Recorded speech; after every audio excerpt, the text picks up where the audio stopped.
In today's video, I'm going to teach you how to build a custom module in HubSpot for beginners. We'll start right from your HubSpot dashboard and finish with a fully published module you can reuse across your content. First, from the main navigation, open the Content panel and click Design Manager. This is your workspace for templates, coded files, and, most importantly today, custom modules. Think of a module as a reusable building block. It bundles structure, styling, behavior, and editable fields so non-developers can safely update content without touching code. Click Create a file. In the dialog, choose Module from the dropdown, then Continue. Selecting Module tells HubSpot you're building an element that can be dragged into pages or emails and configured by editors. Next, choose where this module can be used. Page modules work in website and landing pages and support rich layouts, scripts, and styles. Email modules are optimized for inbox compatibility and should stick to email-safe HTML and inline styles. Blog templates also use page style modules for posts and listing pages. If you plan to reuse this everywhere, allow it in multiple areas.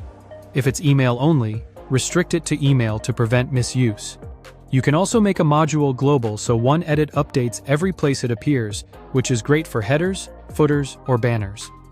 Give your module a clear name that reflects its purpose, like testimonial card or feature hero, and choose a sensible folder so you can find it later.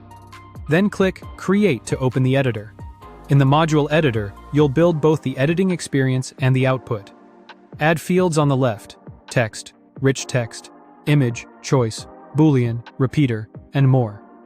Each field becomes a variable you can reference in your markup using HubL, for example, /module.title or /module.image by. Write your HTML to define the structure, add CSS for styling, and optional JavaScript for interactions. Use default values and help text so content editors know what to enter. As you code, preview updates live and validate for errors.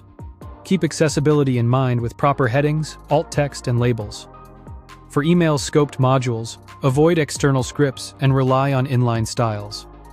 When everything looks good, click Publish Changes.